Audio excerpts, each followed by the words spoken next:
خۆشەویستانی ماسڵاوتان لێبێ دەم کاتتان باش خۆمە خۆشحاڵە زانم کە ئەمڕۆ لەم پرۆگرامە ڕاستەخۆیە لەگەڵتانم هیوادارم کە هەموولاکتان تەندروستێکی باشتانە بێت. خۆشەویستانی ئێمە بێگومان بۆ ئەمڕۆژ پرۆگرامێکی زۆر جوانە بۆ ئامادەکردن و پێشکەشتانێکین هیوادارم کاتا کۆتای پرۆگرام لەگەڵمانە ببێنەوە.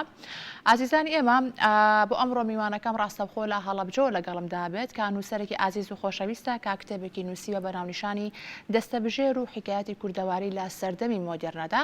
ئێمە ئەمڕۆ لەگەڵ میوانەکەم کە نووسەرەکەی کاک ئیبراهیم حاجی زەڵمیە پێکەوە باز لە ناوڕۆکی ئەم کتێباکەین و هەروەها پێکبان چەند پرسیار و گفتوگویەکی کە دەربارەی کتێبەکە و نووسینەکانی کاک ئیبراهیم پێکەوە گفتوگویەکەی لەم پرۆگرامەیە. کاک ئیبراهیم سڵاو دەبێتم کاتە باش. سڵاو لە ئێوەش و سڵاو لە بینەرانی و خۆشەویستی گەلی کوردستان ڕێز و خۆشەویستیم بۆ هەموو کارمەندان و ئەوانەی کە عەزیەتیان کێشاوە ئەم فرسەتیان بۆ من ڕەخساندووە کە لێرەدا قسە لەگەڵ ئێوە و بۆ گوێگرانی خۆشەویستی ئێوەش قسە بکەم. زۆر سپاس کاک ئیبراهیم گیان بێگومان ئێمەش زۆر خۆشحاڵ بووین کە پێکەوە گفتوگۆ بکەین دەربارەی ئەم کتێبە تازەی تۆ. کاک ئیبراهیم سەرەتای پرسیارەکانم بۆ دەست پێکەم کا پێمان بڵێ دەستەبژێر و هەروەها حکایەتی کوردەواری لە سەردەمی مۆدێرنەدا و پێکەوە لەکاندنی چەند چەمک و بابەتێک و هێنانەوەی لەگەڵ سەردەمی مۆدێرنەدا چۆنە و مەبەستی ئێوە لە ناونیشانەکەی چییە؟ بەڵێ دیارە ئەم کتێبەی من بە ناوی دەستەبژێر و حکایەتی کوردەواری لە سەردەمی مۆدێرنەدا. ئەم کتێبە سەرەتا من دەستخۆشی لە بەڕێوەبەرێتی گشتی ڕۆشنبیری و هەڵەبجە دەکەم کە لە سەرنەفەقەی وەزارەتی ڕۆشنبیری حکوومەتی هەرێمی کوردستان ئەم کتێبەیان بە چاپ گەیاندووە. دیارە ئەم کتێبە کۆکراوەی چەند لێکۆڵینەوە و وتارێکە کە من وەکو کۆمەڵناسە بۆ حکومەی کە ماستەرم لە کۆمەڵناسیدا هەیە و دەست و پەنجەم لە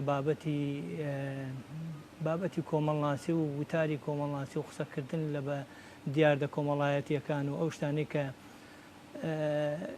دێنە بەرچاوی هەر نووسەر و ڕۆشنبیرێک دەگرن قسەم لەسەر کردووە. بە شێوەیەکی گشتی ئەم کتێبە لە حەوت بەشی سەرەکی پێک هاتووە بۆ یەکان تەماشاکەی دەستەبژێر و حکایەتی کوردەواری لە سەردەمی مۆدێرنەدا لە ڕاستیدا خۆی دەبوو ئەگەر بەشی یەکەمم لێلا ببردایە ناوی کوردەواری بوو لە سەردەمی مۆدێرنەدا. بۆ پێی ئێمە خاوەنی کۆمەڵگەیەکین کە کۆمەڵگەی کوردەواریە. ئەم کۆمەڵگەی کوردەواریە قسەکردن لەسەری و لێتوێژینەوە و لێکۆڵینەوە لەسەری وەگەوەی کە ئێمە وەکو نووسەر وەکو ئەوانەی کە قەڵەمێکمان بەدەستێەوە بتوانین لەسەری بنووسین باشترین شتێک کە هەمان بێ و بتوانین فەخری پێ بکەین ئەوەیە کە کۆمەڵگەکەی خۆمان بکەین بە جێگە توێژینەوە بۆ ئەوەی خۆمان بناسین. معلومی جەنابتانە و گوێگرانیشە کە مێژووی ئێمە مێژوویەکی سیاسی ڕوت و قوتە زیاتر خەڵکی دەرەوە و بێگانە خەریکی نووسینەوە و قسە لەسەرکردنی ئێمە بووە. خۆمان لە دوای نەوەتەکانەوە خەریکە دیسانەوە وزەیەک دراوە بە ڕۆشنبیران قەڵەمەکەیان خستۆتە گەڕبەوەی کە بتوانن خۆیان بکەنە جێتوێژینەوە و کۆمەڵگەکەی خۆیان و تاوەکو و جۆرێک لە خۆدناسی بۆ کۆمەڵگەکە و جۆرێک لە ناساندنی ئەم کۆمەڵگەی خۆ بە خۆت و دەرەوەی خۆ تاوت و ببێتە دەزمایەیەکی هەم معریفی هەم ڕۆشنبیری تاوەکو ئەو دیاردانە و ئەو بابەتانە و ئەو چەمکانی کە لە ناو کۆمەڵگەکەدا هەن خۆمان خوێندنەوەیان بۆ بکەین. بە شێوەیەکی گشتی وەگوتم کتێبەکە لە حەوت بەشی سەرەکی پێگاتووە. یەکەم بەشیان باسی دەستەبژێرەکە کە لێکۆڵینەوەی کە پێشتر تەقدیمی یەکێ لە کۆنفرانسەکانی کوردستانم کردووە. ئەم لێکۆڵینەوەیە باسی دەستەبژێر دەکات. دەستەبژێر باسی ئەوم کردووە دەستەبژێر چییە، پێگاتەکانی دەستەبژێر لە کۆمەڵگای کوردیدا و معلومی جەنابوتە و معلومی ئەوانەی کە دەست و قەڵەمیان لەم بوارەدا هەیە. دەستەبژێر لە هەر کۆمەڵێکدا جیاوازی هەیە. دەستەبژێر کۆمەڵی خەڵکن، کۆمەڵێ کەسانی بەتوانا و شارەزا و توانای سەرکردایەتی و پێشەنگی و ئەوانەیان هەیە کە دەتوانن ئاراستەی کۆمەڵگا ببن. من هاتووم باسی دەستەبژێری کوردەواریم کردووە لەم سەردەمی مۆدێرنەدا. باشە کاک ئیبراهیم ئەمە پرسیارە بکەم کە ئاستەنگەکانی بەردەم دەستە بژێر چییە لە کۆمەڵگەی کوردەواریدا؟ طبعاً کۆمەڵگەکان بۆ خۆیان ڕێوشوێنی تایبەتی خۆیانیان هەیە بۆ ئەوەی کە کێ بکەن بە دەستە بژێر وە کێش دەبن بە دەستە بژێر وە چۆنیەتی ئوموری کۆمەڵگا و کاروباری کۆمەڵگا بدەنە دەست ئەوان و تاوەکو ئەوانیش بە جۆرە لە جۆرەکان کۆمەڵگا ئاراستە بکەن. بەو پێیەی کە کۆمەڵگای ئێمە کۆمەڵگایەکی ژێردەسە و بە جۆرە لە جۆرەکان پارچە پارچە و ملکەچی کولتورەکانی دەسەڵاتی سیاسی ئەملا ئەولا و چواردۆر بووە، ڕێوشوێنکردنی بوارەکانی کاری دەستەبژێریش بۆ خۆی یەکێکە لەو ئاستەنگانەی کە ڕوبەڕووی چینی دەستەبژێر بووەتەوە. دیارە کولتوری کۆمەڵگای کوردی خۆی یەکێکە لەو بنەما فاکتەرانەی کە ئاراستەکەری بە جۆرە لە جۆرەکان ئەم کۆمەڵگە ئەم دەستەبژێری کۆمەڵگایە. پێکهاتەی فکری و پێکهاتەی کولتوری کۆمەڵگا بۆ خۆی سەرمایەیە کە لە پشتی عەقڵیەتی جوڵانی دەستەبژێرەوە هەیە. بۆیە بە جۆرە لە جۆرەکان ئەو کولتورە و کۆمەڵگایە و ئەو پشێویە جۆر بە جۆرە سیاسی و ئابووری کۆمەڵگا بۆ خۆی ئاستەنگ بوون لەبەردەم دەستەبژێری سیاسی و ئابووری و کۆمەڵایەتی و تەنانەت ئاینی کۆمەڵگەی کوردیدا کە بە چه جۆرێک ئاراستەیان کردووە بە چه جۆرێک هەنگاویان کۆمەڵگایان هەنگاو پێ هەڵگرتووە بەرەو ئەم دۆخە و تا ئەم قۆناغیان هێناوە. زۆر باشە. کاگی برامێک و خۆت باس دەکرد کام کتێبە لە حەو بەش پێگاتوە بێگومان هەر بەشێکیش تایبەت کراوە بە بابەتێک لا بەشی دۆمی کتێبەکەدا باست لە مۆدێرنە کردووە. ئەمە ئەوە بپرسم کە کورد وەکو نەتەوەیەک لە ڕۆژهەڵاتی ناوەڕاستە تا چەند لەگەڵ مۆدێرنەدا هەنگاوی باشی ناوە.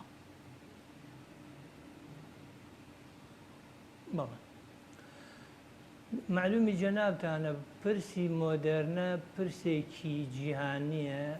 خۆی لە ئەسڵا مۆدێرنەکە ئەگەرچی پرۆسەیەکی ڕۆژئاواییە بەڵام دوجار هەنگاو هەڵگرتنی بۆ ناو کۆمەڵگا ڕۆژهەڵاتیەکان و سوودوەر لێگرتنی بە تایبەت دوای ڕوخانی دەوڵەتی عوسمانی و سەردەمی هاتنی ئیستیعمار بۆ دەوڵەتانی ڕۆژهەڵات کوردیش یەکێک لەو نەتەوانە و پاشان پاش پەیماننامەی ساکس-پیکۆ و پارچە پارچەبوونی ئێمە کە زیاتر باسی هەرێمی کوردستانەکەین تەماشا دەکەین ئێمە لکێنراوین بە عێراقەوە چۆن سوودمان لە پرۆژەکانی مۆدێرنە بابەتی مۆدێرنە و ئەو ئیمتیازاتانەی کە مۆدێرنە هەیەی بۆ کۆمەڵگاکان چۆن سوودی لێبینەوە لێرەدا ئاماژەم پێداوە. بە شێوەیەکی گشتی مۆدێرنە خۆی پرۆژەیەکی ئینسانی عەقڵانیە وەک وتمان بەرهەمێکی ڕۆژئاواییە بەرهەمی ساڵ و دو ساڵ و چەند ساڵێک نییە. ئێمە لە دوای دروستبوونی دەوڵەتی عێراقەوە و لکاندنی ویلایەتی مووسڵ لە ساڵی 1920ەکانە بۆ لکاندنی بە عێراقی نوێوە ئیتر دەسوپەنجەی ئێمە لەگەڵ دەوڵەتی نوێ عێراقدا گەرم کردووە لەگەڵ بابەتەکانی مۆدێرنەدا. زیاتر لە ڕووی ئێمە مادیەوە تێکەڵی بووین تا لە ڕووی فکری و عەقڵانی و ئەو پرۆژە فکری و عەقڵانیە و داخستنی ئەو دەروازانەی کە دەرگای هوشیاری زیاتر دەکەنەوە بۆ تاکی کوردی و دوورکەوتنەوە و ئەفسانە و خرافات و ئاین و مەذهەب و ئەم شتانە لە دەستی بڵێن جوڵەی مرۆڤ بەپێی ئەمە بە عەقڵ و هوشیاری خۆی بێ. باشە. کاگی برایم ئەمە بپرسم کە لە بەشێکی تری کتێبەکەشدا بەدەر لە باسکردن لە کۆمەڵگە و هەروە کۆمەڵگەی کوردەواری چەندیدارێکی ڕۆژنەماوانیشتان خستۆتە ڕوو پەیوەست بە کولتوری کوردەواری. ئەمە زانیاریشمان بێتێت لەسەر ئەو بەشەی کتێبەکە و هەروە ئەو دیدارە ڕۆژنەماوانیانە چین کە تۆ گرنگیت پێداوە. بەڵێ خۆی ڕاستە بەشێکی ئەم کتێبەی من دیدارێکی ڕۆژنەماوانیە کە بەڕێز مامۆستا حسێنی سێدەهەم لە ساڵەکانی 2013 لەگەڵ منە ئەنجامیدا سەبارەت بە کولتور و نەتەوە و کولتوری کوردەواری کە من هێناومە بەو پێیەی کە باسی کۆمەلگای کوردی دەکەم و باسی کولتوری کوردەواری دەکەم لەناو چوارچێوەی ئەم کتێبەدا جێم کردوتەوە وەکو بەشێک. لە ڕاستیدا کولتور بۆ خۆی شێواز و ڕێوشوێنی ژیانکردنی ئینسانەکانە. هەر کۆمەڵگەیەک بۆ خۆی دارای جۆرێک لە کولتور و جۆرێک لە ڕێوشوێنی ژیانکردنە. کوردەواریش بۆ خۆی وەکو کۆمەڵگەیەک کۆمەڵێک ڕێوشوێن و کۆمەڵێک ڕێگەی تایبەت و چ لە ڕووی مادی و چ لە ڕووی معنەویە هەبووە کە توانیوێتی تایبەتمەندی و شوناسی خۆی بەو کولتورە بپارێزێ و چەمکەکان و دانەکانی ئەو کولتورە مۆرکا وەکو خۆی و بناسرێنەوە وەک کولتوری کوردی. وەک ئۆگوێرن دەڵێت کولتور بۆ خۆی دوو باڵی هەیە، باڵێکی مادی و باڵێکی معنەوی. باڵە مادیەکەی هەموو ئەو سەرمایە دارایی و ئەو کەلەپور و ئەو شتانەی کە مرۆڤ لە ژیانی کۆمەڵایەتیدا و مامەڵەی لەگەڵ سروشدا و لە مامەڵەی لەگەڵ دانەکانی سروشدا و چۆنیەتی دروستکردنی ژیان بەو دانانەی ناو سروشت لەم پەیوەندی گرتنەدا کۆمەڵێ بەرهەم دەهێنێت کە ژیانی پێ گوزەر دەکات. لە ڕاستیدا ئەمە لایەنە مادیەکەی ئیتر هەر لە خانوو و شار و گوند و لادێوە بیگرێ تا کوڵەباڵێک و کڵاشێک و جلوبەرگێک و هەر شتێک کە پێداویستی ئەمە لایەنە مادیەکەیەتی. لایەنە معنەویەکەشی هەموو لەوخ و عادات و تەقالید و بیر و باوەڕ و نۆرم و عورف و مەعایر و بەهایانەی کە کۆمەلگا دەگرێتە خۆ ئەمە لایەنە معنەویەکەیەتی کە دەتوانێت ژیانی ڕۆحی خۆی و ژیانی بەهایی و ئاینی و بیر و باوەڕی خۆی پێپڕ بکاتەوە. دەستەکان خۆش کاگی براهیمیان گشتی باسی ئەو تایبەتمەندیانم کردووە. دەستەکان خۆش بێگومان قسەکردن لەسەر ئەم کتێبە و هەروە بەش بە بەشی کتێبەکە کاتێکی زۆر هەڵەگرێ و هەروە بێگومان باسکردن لە بەش بە بەشی کتێبەکە زۆر گرنگە بۆ بینەران. بەڵام هیوادارم بخوێنەرانی کتێبی کوردی خۆیان ئەم کتێبە بخوێنەوە و هەروەها لە گرنگی ئەم کتێبە تێبکەن. دووبارە زۆر سپاس بۆ تۆ کاگی براهیم بە هیوای سەرکەوتنی زیاتر و تەمەندرێژی و نووسینی جوانتر بۆ بەڕێستان دەستەکان و خۆش. بەڵێ بینەرانی خۆشەویست لەگەڵتانە بەردەوام دەبین لە گەلەری نەپشی لە شاری تاران بە ماوەی مانگێک پێشانگەی فۆتۆگرافەری بەناوبانگی جیهان و ئێران محەممەد سەیاد کرایەوە کە تیایدا سەرجەم ڕووداوەکانی شۆڕشی ئێران و هەروەها ڕۆژگاری ئاوارەی خەڵکی کوردستانی تێدا خستۆتە ڕوو. لە گالێری نەپشی شاری تاران بۆ دووهەم ساڵ پێشانگای وێنەکانی محەممەد سەیاد وێنەگری بەناوبانگی ئێرانی بەڕێوە چوو. ئەم پێشانگایە کە بۆ ماوەی مانگێک دەرگاکەی بەڕووی بینەرانی کراوەیە تایبەتە بە وێنەکانی سەردەمی شۆڕشی گەلانی ئێران لە ساڵی 1970 تا 1970 زاینی کە بە کامێراکەی محەممەد سەیاد و لە ڕوانگەی ئەو گیراوە. شایانی باسە ساڵی ڕابردووش هەر لەم گالێریە وێنەکانی ئاوارەی خەڵکی باشووری کوردستان کە بە پێی پەتی هاتبوون بۆ ئێران بۆ ماوەی 2 مانگ بە نمایش دانرا و پێشوازێکی باشی لێکرا. من محمد سیاد ساور هستم، متولد 1326. من محەممەد سەیادم لە دایکبووی ساڵی 1940 لە شاری بەندەری ئەنزەلی. دوایی هاتمە تاران و لە ساڵی 1966 چوومە ناوکاری ڕۆژنامەوانی. یەکەمین ڕۆژنامە کە کارم تێدا کرد ڕۆژنامەی ئایندەگان بوو. تا ساڵی 1970 لەوێ بوو. زۆریشم حەز لێ بوو کە زۆرتر خۆم لە ناو ڕۆژنامەکان نیشان بدەم. هەر بۆیە لە ساڵی 1979 چوومە ناو ئاژانسی هەواڵی AP. ئەو کات منیان لە شەقام دەدیت کە وێنە دەگرم، هاتن و منیان دامەزراند. نووسەر بۆی گرنگ نییە لە شوێنی ڕووداوەکەدا بێت، بەڵام وێنەگر دەبێ حتمەن لە شوێنی ڕووداو بێ. نووسەر بە تەلەفۆن و ئەملاو ئەولا کارەکەی ڕادەپەڕێنێ، بەڵام کامێرامەن و وێنەگر ناتوانێت بەم جۆرە کار بکە. لە سەرەتا زۆر هەوڵم دەدا، هەموو پێنجشەممە و هەینیەکان من لە زەوی فوتباڵ بووم و لە هەموو ڕووداوە وەرزشیەکان وەک فوتباڵ و زۆرەبانی و بەسکتبۆڵ و هەندبۆڵ و ئەوانی تر وێنەم دەگرت. هەڵبەت لە کۆبوونەوە سیاسیەکانیش وێنەم زۆر دەگرت.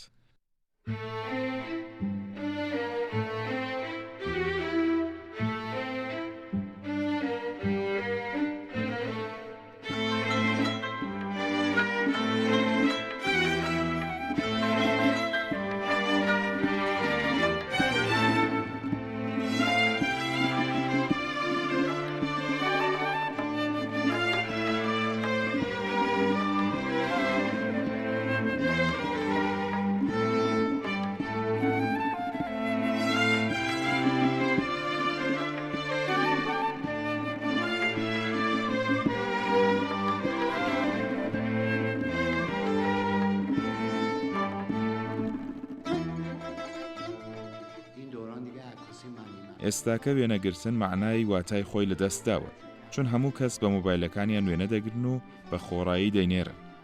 ئەمە لەلایەک و لەلایەکی تر هەموو ناوەندەکان و ڕێکخراوەکان سایتیان هەیە و هەر کەس وێنەی بوێ دەچێتە سەر سایتەکانیان. 3 ڕۆژ کە شەڕی ئێران و عێراق تێپەڕی بوو، من لە شاری ئابادان بووم، بێ ئەوەی کەس بزانێ. من لە کاتی شەڕ 440 وێنەم ناردبوو بۆ ئاژانسی AP. من دەچوومە ناوچەی شەڕ، وێنەم دەگرت، دەهاتمەوە هەڵم دەبژاردن و دەمناردن بۆ ئاژانس. دوایی دیسان دەچوومەوە ناوچەی شەڕ.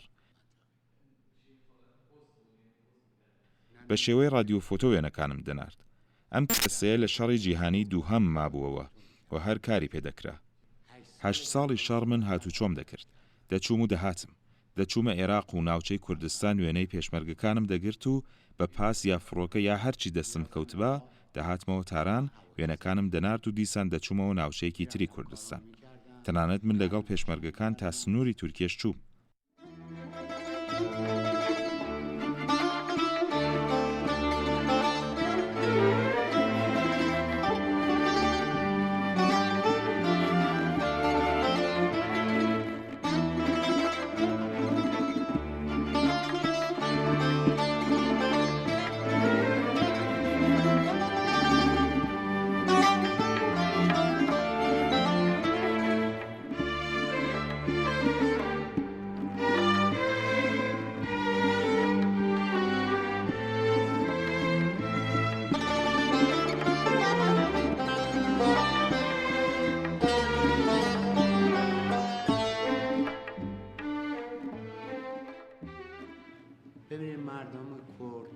چاولێکان خەڵکی کورد زۆر دڵخواز و تەواو پڕن، زۆر تێکۆشەرن، زۆر خۆشەویستن.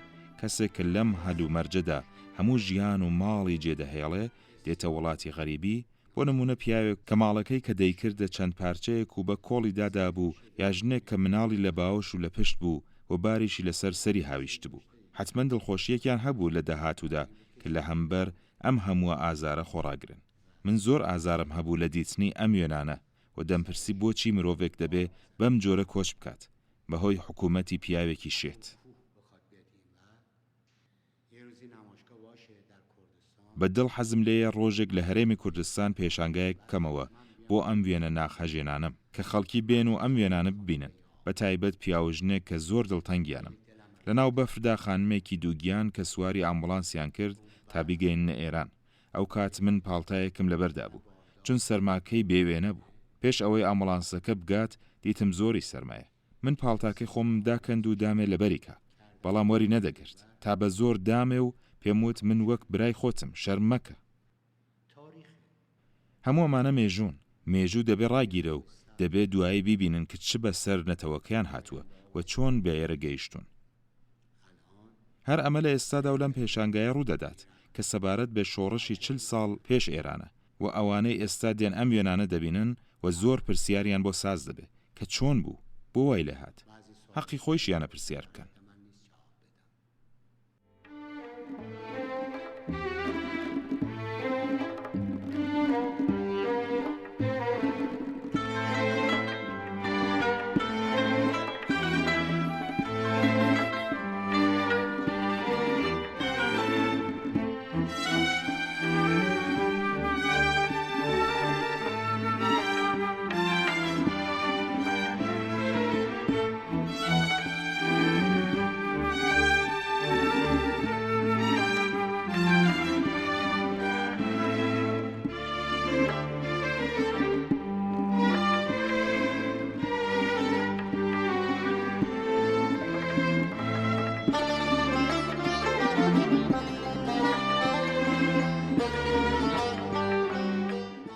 شام وێنەی ئەم مناڵەیە لەناو ئەو خەڵکەدا کە هەموو سوزدەیان داداوە.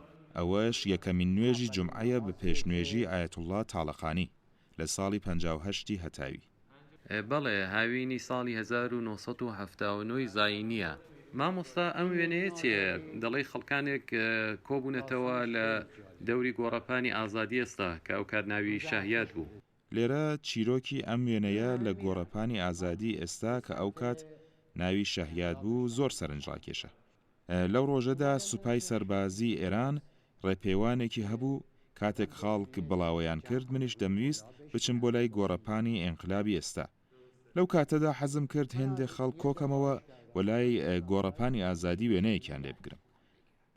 ئێوە داواتان لە خەڵکەکە کرد کۆ ببنەوە؟ بەڵێ چاولێکان هەموو بە پەلەن بڕۆن تەنیا ئەم پیاوە پیرە دەستخۆشیم لێ دەکات. هەروە با بچین وێنەکانی دیکەش ببین مامۆستا. ئەم وێنەیە وێنەی یەکەمین ئەو ژنانە بوو کە حیجابیان کرد. هەرچەند ژنانی ئەو کات زۆربیان لەچکە و چادریان هەبوو. بەڵێ هەموو حیجابیان هەبوو. بەڵام بەم شکڵە ئەمە یەکەمین ژنانی حیجابی بوون و هاتنە ناو شەقام. ئەو کات وابزانم شا ڕۆیش بوو لە ڕۆژی 15 ژانویە ساڵی 1970 زاینی. لێرە نووسراوە شا مردووە. بەڕاستمی مردبوو؟ بەڵێ مردبوو. زۆر بە جۆرێک خەریکن چاو لە وێنەکە دەکەن. ئەوە چیرۆکی تێ مامۆستا. چاولێکن ئەم ژنە لەگەڵ مناڵەکەی چۆن چاو لەم ڕۆژنامەیە دەکەن.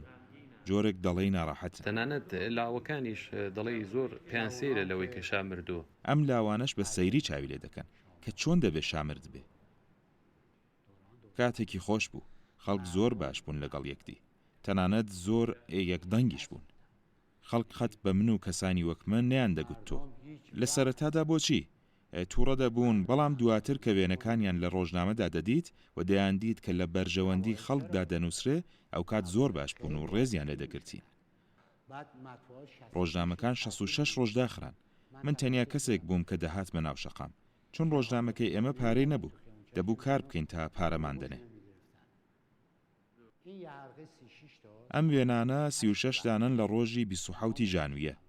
ئێمە لەم پێشانگایەدا وتمان هەمووی بە یەک وێنە نیشانی بینەران بدەین تا هەموو وێنەکان بە یەکەوە ببینن. واتە هەموو وێنەکانی ڕۆژی 27 ژانویە 1970 لە یەک وێنەدا نیشانتان داوە. بۆ نمونە ئەم وێنەیە ببینن ئەم ژنانە خۆپێشاندان دەکەن دژ بە حیجابی ئیجباری چون بڕیار بوو حیجاب بێتە یاسایی. واتە ئەوانە دژ بە حیجاب بوون. ناو فەرمانگەکان وترا بوو کە دەبێ ژنان لەچکە و چادرە لەسەر بکەن. لەبەر ئەمە ژنان هاتنە سەر شەقام و دژ بەم بڕیارە خۆپێشاندانیان کرد. هەرچەند کەس گوێی لە قسەکانیان نەگرت. تەنانەت هاتنە بەردەم دەرگای بینای سەرۆکوەزیرانی ئەو کات بەڵام هیچیان بۆ نەکرا. ئەم وێنەیەش گرتنی کۆنسوڵی ئامریکایە کە خەڵک دەستیان بەسەر ئەم کۆنسوڵخانە داگرت و خەریکن ئاڵای ئامریکا بە چەقۆ دەدڕێنن. ئەم وێنەیە لە دەرەوەی وڵات زۆری دەنگداوە. نووسراوەکەی ژێریشی دیارە کە ئەو کات لە دەرەوە چاپ کراوە. محەممەد سەیاد یەکێکە لە وێنەگرە بەناوبانگەکانی ئێران لە ماوەی 54 ساڵ وێنەگریدا لە هەموو ڕووداوە گرنگەکانی ئێراندا بەشداری هەبووە. وێنەکانی محەممەد سەیاد لە سایت و ڕۆژنامە و گۆڤارە گرنگەکانی جیهان بڵاو بۆتەوە. هەروەک خۆی دەڵێت ئێستا کە خانەنشین بۆ و لە تەمەنی 75 ساڵیدایە ئەگەر ڕووداوێکی گرنگ ڕوودات دەست دەداتە کامێراکەی و دەچێتە ناو دڵی ڕووداوەکە و دەست دەکات بە وێنەگرتن. ئاکۆ شەمسەدینی، گەلی کوردستان، تاران. بەڵێ خۆشەویستان، ئێمە پرۆگرامی ئەمڕۆتان پێشکەشکرا، هیوادارم کاتەوای پرۆگرامەکە بەدڵی ئەو بێت. هەتاکو سبەینێ با پرۆگرامێکی نوێ لەگەڵتانە بم، ئێوارێکی خۆش بۆ گشت لە یەکتان ماڵتانە.